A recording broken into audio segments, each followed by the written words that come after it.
Boa noite, meus irmãos. A palavra que Deus tem hoje para o meu e para o seu coração está no Evangelho de São João, capítulo 1, versículos de 35 a 42, que diz assim: No dia seguinte estava lá João outra vez com 2 dos seus discípulos, e avistando Jesus que ia passando, disse: Eis o Cordeiro de Deus.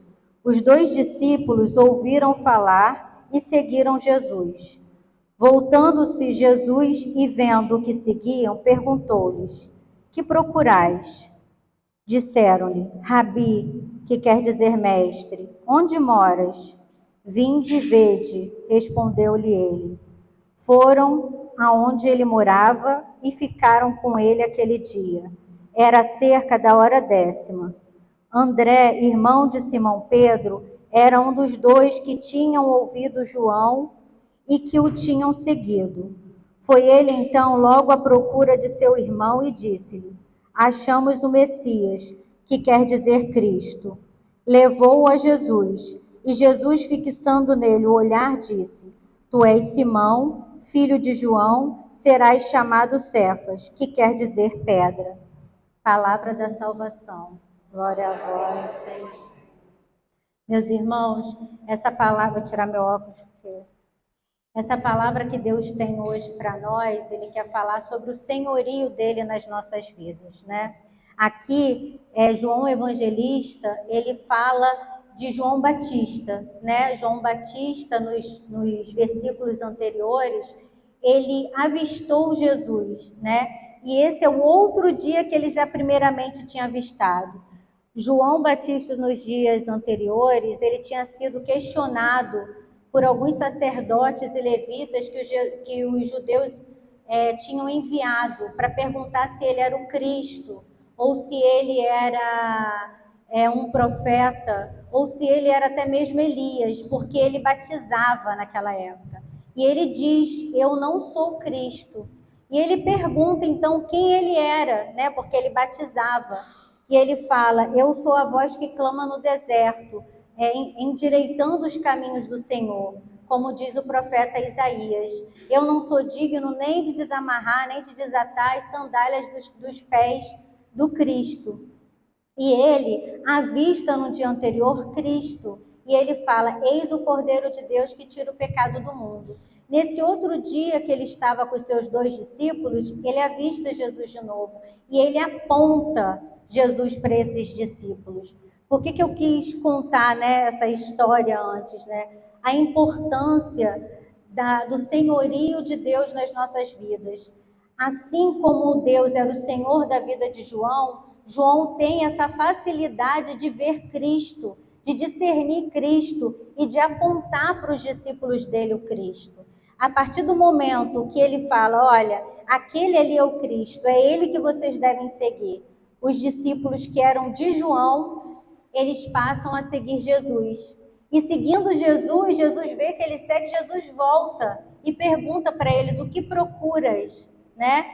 E eles perguntam, quer dizer, primeiro ele já reconhece Jesus como mestre, é um título. Ele já consegue identificar Jesus como mestre. Eles perguntam: Rabi, onde moras? Jesus fala: vinde e vede. Não é assim conosco também? Quando a gente tem o nosso encontro pessoal com Jesus, a gente fica tão maravilhado, a gente experiencia aquilo, né, que a gente quer mais. E Jesus, ele faz esse convite: vinde e vede, porque os discípulos ouviram falar de Jesus através de João Batista. Mas Jesus queria que eles tivessem a experiência de viver com Cristo, a experiência de conhecer Cristo por eles mesmos, de passar aquele dia com Cristo, a hora 10ª, mais ou menos às 4 horas da tarde, de conhecer Jesus na profundidade. E é esse convite que ele tem hoje para nós também. Ele nos convida a ser o Senhor das nossas vidas. Ele nos convida a estar com ele o tempo todo, a experienciar. E você veja, depois que eles experienciam, André, que é irmão de Simão, que ainda não é Pedro, ele chama o irmão, ele: olha, nós encontramos, nós achamos aquele que é o Messias, o Cristo. Nós também não somos assim? Quando a gente tem essa experiência pessoal com Jesus, a nossa vida é transformada de uma tal maneira que a gente quer que o outro também experiencie. Por isso que é importante o Senhor ser o centro das nossas vidas. Assim como João consegue identificar Jesus como Cristo, e os discípulos acreditam também em João, porque a vida de João é testemunho para eles. Ele não testemunhava só com palavras e batizando e mandando os outros fazerem. A vida dele era um completo testemunho, né? Ele vivia no deserto, ele comia gafanhotos, mel silvestre, ele convertia as pessoas, ele abria mesmo esse caminho para que as pessoas identificassem Jesus, né? E assim temos que ser nós também. Nós hoje temos que ser o farol para essas pessoas. As pessoas têm que identificar Cristo em nós. A partir de uma palavra, da nossa convivência, da onde quer que a gente esteja, não precisa estar com esse microfone na mão. Isso aqui é a menor parte, porque as outras 23 horas do dia nós passamos com pessoas. Então, que nós sejamos esse que aponta Cristo para o outro, esse que teve uma vida modificada, que Cristo, quando entrou nas nossas vidas, ele fez prodígios, ele fez milagres, ele fez conversão, ele fez transformação, que antes eu era brigona, não sou mais, que antes eu bebia, não bebo mais, que antes eu trocava minhas noites de sono, agora eu não faço mais, que Jesus é o centro da minha vida, das minhas decisões, mesmo o meu homem velho querendo, eu prefiro, eu quero viver a vontade de Deus, mesmo que isso me custe muitas amizades, mesmo que isso me custe muitas coisas na minha vida, porque aí o outro, quando vê essa transformação em nós, ele quer saber, gente, eu não conheço mais essa pessoa, quem é essa pessoa, o que aconteceu na vida dela, ele vai querer saber, e aí você vai e fala aqui, ó, esse é o Cristo, aquele que transformou a minha vida, que também pode transformar a sua. E o texto ainda diz que quando André leva Simão para Jesus, Jesus fixa o olhar, né, em Pedro e fala, Simão, filho de João, tu não se chamarás mais Simão, mas Cefas, que quer dizer pedra. Então, Jesus ali já mostra o discipulado de Pedro, já mostra o chamado de Pedro, né? Mais adiante ele fala, tu és pedra e sobre essa pedra eu edificarei a minha igreja. Mas a gente às vezes, e eu sei que às vezes passa na cabeça, né, de muita gente, assim, às vezes a gente fica pensando assim, eu tô atrasada no meu chamado, a minha vida tá atrasada. Tem coisas na minha vida que eu vejo pessoas que parece que estão mais à frente que eu já estou na igreja há muito tempo, ou eu já estou nessa caminhada há muito tempo, e eu vejo pessoas, parece que as pessoas já estão lá na frente e eu estou atrás. A gente vê que esse primeiro encontro de Jesus com os discípulos foi logo no início da vida pública de Jesus. Esses discípulos escolheram a melhor parte. Às vezes a gente tem muita pressa de servir, e às vezes não só a gente, às vezes porque a igreja tem poucos servos e tem mesmo, logo que uma pessoa se converte, né, que volta, a gente já quer chamar a pessoa, mas o que esses discípulos fizeram? Eles ficaram esses 3 anos com Jesus, eles conviveram com Jesus, eles experienciaram prodígios, milagres, cura, libertação, pregação, divisão de pães, eles viveram. Então a importância da gente estar cheia de Jesus. A gente não está atrasado, Jesus não chega na hora tarde, Jesus não chega atrasado, ele chega na hora certa. Jesus só está nos preparando, porque a gente precisa se preparar mesmo, é importante que a gente se prepare, né? Esse evangelho é um evangelho vocacional, né? Um rapaz, quando ele vai ver se ele vai fazer lá a vocação dele para saber se ele vai para o sacerdote, vai ser padre, quando ele decide, é isso que eu quero ser padre, ele não sai dali da decisão padre. Ele vai para um seminário, ele fica 8 anos, ele estuda teologia, ele estuda filosofia, e muitas vezes quando termina, talvez ele nem se sinta preparado ainda.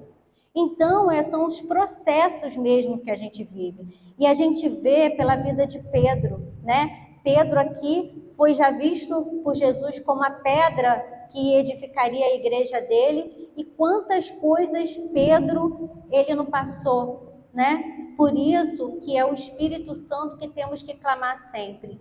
Pedro, ele arrancou a orelha de Malco, ele negou Jesus 3 vezes, foi preciso Jesus morrer, ressuscitar, voltar à beira-mar, falar, Pedro, tu me amas? Pedro, tu me amas? Pedro, tu me amas? Aí ele entendeu, é Jesus que fala comigo. Tu sabes, Senhor, que te amo.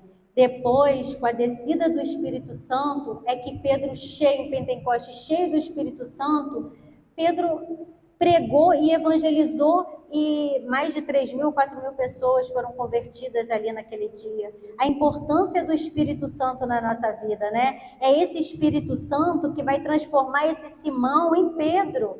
É esse Espírito Santo que trabalhou na vida de Pedro e trabalha na nossa vida também. Então é o Espírito Santo que faz a gente sair do homem velho e passar para um homem novo, a mudar de estágio. Né? Porque a gente, quando tem Jesus como Senhor da nossa vida, a gente permite que o Espírito Santo nos transforme.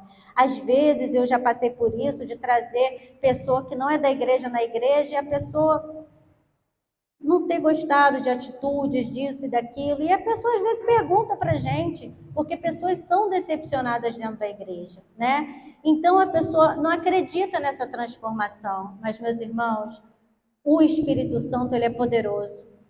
A oração é poderosa, não existe oração fraca. Somos nós que muitas vezes não nos abrimos à ação do Espírito Santo.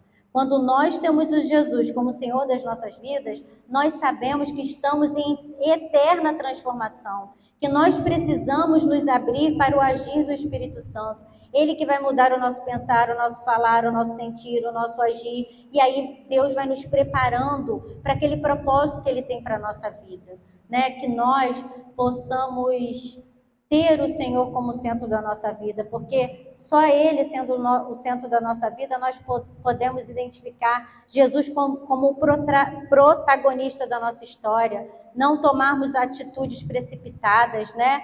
E deixar o Espírito Santo, que é esse que é o transformador, transformar as nossas vidas. Porque todas as vezes que estamos aqui, o Espírito Santo é derramado. Todas as vezes que estamos na Santa Missa, Jesus faz o sacrifício dele, corpo, sangue, alma e divindade.